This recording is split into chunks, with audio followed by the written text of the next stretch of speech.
नमस्कार। Update India की इस खास बुलेटिन में आपका स्वागत है। मैं हूं आपके साथ ऋतु अहिरवार। चलिए बढ़ते हैं आज की खबरों की ओर। आज विकास खंड स्तरीय का कार्यक्रम मिनी स्टेडियम बीजापुर में दीप प्रज्वलित कर कार्यक्रम का शुभारंभ किया गया। इस कार्यक्रम में नगर पालिका अध्यक्ष श्रीमती गीता सोम पुजारी, जिला पंचायत सदस्य श्री मथियास कुजूर, पूर्व नगर पालिका अध्यक्ष सुखलाल पुजारी, भाजपा मंडल अध्यक्ष बीजापुर श्री अशोक राव जी एवं नगर पालिका नव निर्वाचित पार्षदगण व भाजपा कार्यकर्ता शामिल हुए।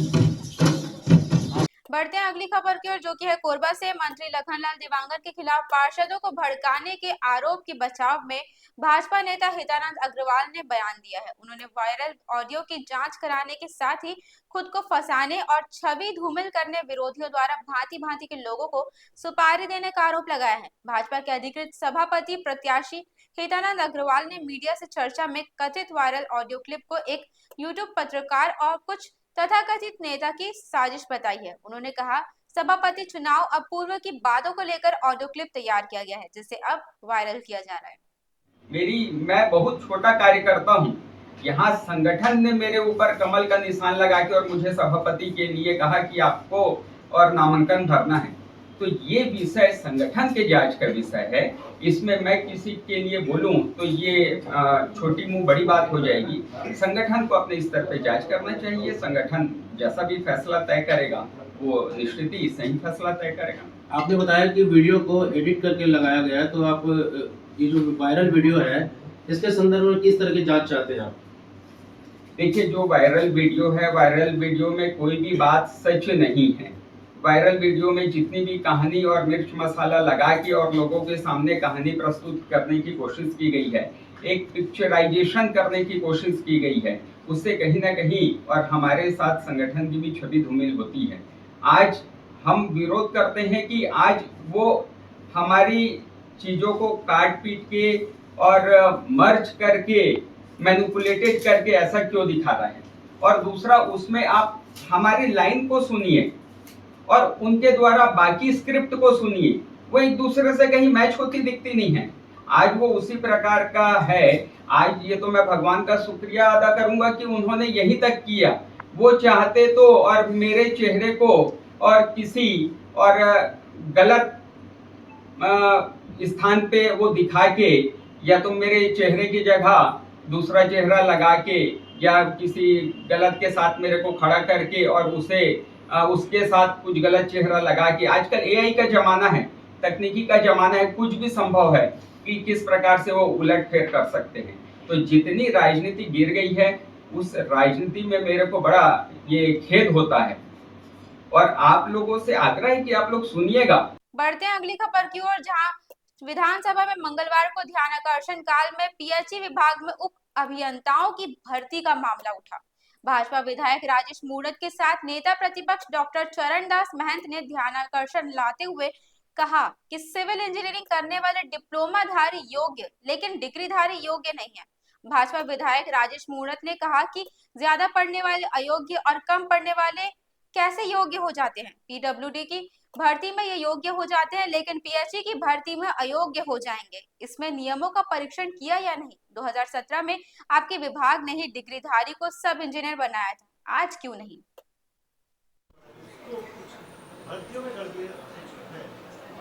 सामान्यतः पीएचई विभाग के अंदर सब इंजीनियर की भर्ती में नियम में जो प्रावधान किए उन नियमों के विरुद्ध कई लोग कोर्ट में भी गए हैं और कई लोगों ने आवेदन दिया है। सब इंजीनियर की भर्ती में डिप्लोमाधारी को प्राथमिकता दी गई, लेकिन इस प्रदेश में कई ऐसे हजारों लोग हैं जो बीई किए हुए, एमटेक किए हुए हैं, वो उस भर्ती प्रक्रिया से वंचित हो रहे हैं। शासन का ध्यान आकर्षित करने के लिए आज पीएचई विभाग के मंत्री उप मुख्यमंत्री अरुण साहू जी का ध्यान इसलिए और आकर्षित किया है कि 2016 और 17 में जो नियम बने उस समय पीडब्ल्यूडी ने भी भर्ती की थी अपनी। उस समय हमने ओपन भर्ती के अंदर डिप्लोमाधारी के साथ साथ बी किए हुए भी और एमटेक किए हुए लोग भी सम्मिलित हुए थे। आज उन लोगों को वंचित करना कहीं न कहीं जाकर के चिंता का विषय। हजारों बेरोजगार नौजवान जो ज़्यादा पढ़ाई लिखाई कर लिए उनके लिए प्रश्न ये हो गया कि हमने इतनी पढ़ाई क्यों की,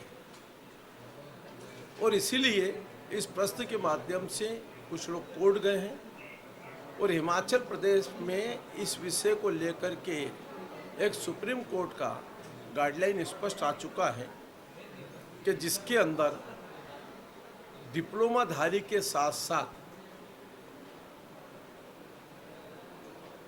जो सिविल इंजीनियर्स में हो चाहे इलेक्ट्रॉनिक इंजीनियर्स में हो, वह सब बी एमटेक किए हुए लोग भी इसमें प्रतिस्पर्धा में भाग ले सकते हैं। इसी बात को लेकर के आज माननीय उप मुख्यमंत्री का ध्यान आकर्षित किया है। उसमें एक त्रुटि और ये निकल के आई है कि विभाग की पदोन्नति जब होती है तो सब इंजीनियर तो आप डिप्लोमाधारी कह रहे हो, ठीक है, लेकिन अगर आपके यहाँ पर ए होगा, ई बनेगा, एसी बनेगा, तो प्रमोशन के आधार पे अगर वो बी नहीं किया होगा, एमटेक नहीं किया होगा, तो जो प्रमोशन के पद है वो वंचित हो जाएंगे और इसके कारण कईयों का हक मारा जाएगा। इसलिए इसमें जो त्रुटि है उसको सुधार किया जाए और आम छात्रों को जो इस नौकरी के हकदार हैं उनको नौकरी में सुविधा मिल जाए, इसके लिए आज का ध्यान आकर्षण यही था। बढ़ते हैं अगली खबर की ओर, जहां छत्तीसगढ़ विधानसभा में मंगलवार को पुलिस भर्ती और भर्ती में शिकायतों का मामला गूंजा। कांग्रेस विधायक द्वारकाधीश यादव ने मुद्दा उठाते हुए केवल आरक्षक पर हुई कार्रवाई पर सवाल उठाते मामले की जांच सीबीआई से कराने की मांग की है। इस पर गृह मंत्री विजय शर्मा ने कहा है कि अच्छा है, अब विपक्ष को अब केंद्रीय एजेंसियों पर भरोसा हो गया है। कांग्रेस विधायक द्वारकाधीश यादव ने पुलिस भर्ती का मुद्दा उठाते हुए जिलेवार भर्ती की जानकारी की मांग की।